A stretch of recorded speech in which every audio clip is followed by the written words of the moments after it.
paz do Senhor, amada Igreja de Jesus. Hoje nós vamos para mais um livro, glória a Deus. Vamos começar hoje o livro de Samuel. E hoje nós vamos falar sobre 1 Samuel, dos capítulos 1 até o 3. No capítulo 1, nós vemos a história do nascimento de Samuel. A história ela começa com um homem chamado Eucana, que tinha duas esposas, Ana e Penina. A Penina tinha filhos, mas a Ana era estéril. E isso era um grande sofrimento para Ana, porque naquela época não ter filhos era visto como uma desonra. E a Ana ela se comparava ali o tempo todo com a Penina, que tinha filhos, né? E para piorar, a Penina ela provocava a Ana constantemente. Lá em 1 Samuel, no capítulo 1, versículo 6, a gente vê um pouco desse contexto, né, de provocação que rolava ali.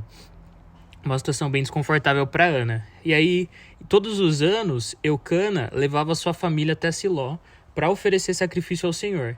E lá, Ana orou com tanta angústia que o sacerdote ele pensou que a Ana estava bêbada. Ele até foi repreendê-la. A gente vê isso nos versículos 12 a 14. Mas Ana explicou que ela estava derramando seu coração diante de Deus e ali, naquele momento, ela fez um voto. Se Deus lhe desse um filho, ela o dedicaria ao Senhor por toda a vida. E Deus ouviu a sua oração. A Ana concebeu um filho, a quem chamou de Samuel, que significa pedido a Deus. E quando Samuel foi desmamado, Ana o levou até o templo e entregou a Eli para que ele servisse ao Senhor ali no templo. E aí, no capítulo 2, a gente vê o cântico de Ana e o pecado dos filhos de Eli. Ana, então, ela fez uma oração de gratidão e louvor ao Senhor. Ela reconhece que Deus reverte essa situação e exalta os humildes. Está lá no capítulo 2, dos versículos 6 ao 7. O Senhor mata e preserva a vida, ele faz descer a sepultura e dela resgata. O Senhor torna pobre e enriquece, humilha e exalta. E enquanto isso, Samuel crescia no templo e servia ao Senhor. Mas havia um grande problema ali no meio desse contexto. Os filhos de Eli, Ofni e Finéias, que eram sacerdotes, viviam em pecado. Eles desrespeitavam as ofertas ao Senhor e se envolviam em imoralidade com mulheres na entrada do tabernáculo. E Eli até os repreendeu, mas ele não tomou medidas sérias contra eles. E ali um homem de Deus trouxe uma profecia para Eli. E ele disse: a sua família perderia o sacerdote e enfrentaria julgamento por causa dos pecados dos filhos.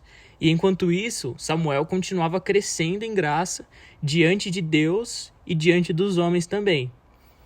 E aí, no capítulo 3, nós vemos o chamado de Samuel. Certa noite, enquanto Samuel dormia no santuário, Deus o chamou pelo seu nome. E Samuel pensou que era Eli. E ele foi até ele, mas ele disse que não havia chamado. E isso aconteceu 3 vezes, até que Eli percebeu que era Deus que estava falando com Samuel. E aí ele fez uma orientação. Se ele chamá-lo, diga: fala, Senhor, pois o teu servo está ouvindo. E dessa vez Samuel ouviu e respondeu, né? Dessa forma como Eli havia orientado.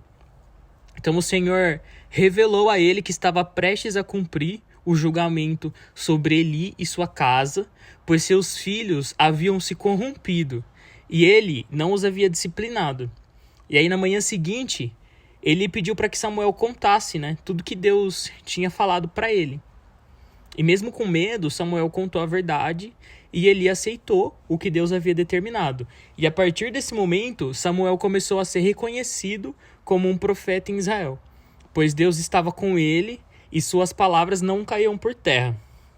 Então esses primeiros capítulos marcam uma grande transição para Israel. Deus ele levanta Samuel como um novo líder espiritual, enquanto a casa de Eli caminha ali em meio a tudo isso que estava acontecendo, de fato em meio à ruína. Samuel surge como uma resposta de oração e como alguém que aprende desde cedo a ouvir a voz de Deus. E esses trechos nos ensinam sobre o poder da oração e da fé, como que Ana foi uma mulher muito sábia e de fato ela viveu uma experiência incrível em relação à entrega, em relação à fé, e a importância também de nós obedecermos à santidade e enxergar de fato os filhos de Eli como um exemplo negativo. E nós também vemos a prontidão para ouvir e obedecer a Deus na vida de Samuel. Samuel ele levou um tempo ali para entender que o Senhor estava falando com ele, Mas após ele entender essa mensagem, de fato, entender o que o Senhor estava pedindo para que ele comunicasse ali para Eli, de fato, ele obedeceu, entregou aquela palavra e ele foi fiel, né, com a mensagem. Essa mensagem, de fato, trouxe uma mudança ali para todo aquele contexto que a família de Eli estava vivendo. Eu quero orar com você nesse momento. Pai, eu te agradeço porque o Senhor nos deu acesso à sua palavra e nesse momento eu quero pedir para que o Senhor nos gere um coração assim como o de Ana, Pai.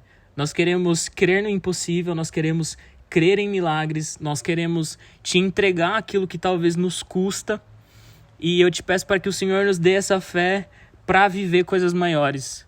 Eu te peço também, Pai, que o Senhor nos ajude a te obedecer, nos ajude a viver em santidade, que os nossos olhos sejam abertos, Deus, para enxergar aonde nós estamos falhando, porque nós não queremos ser como os filhos de Eli, Senhor.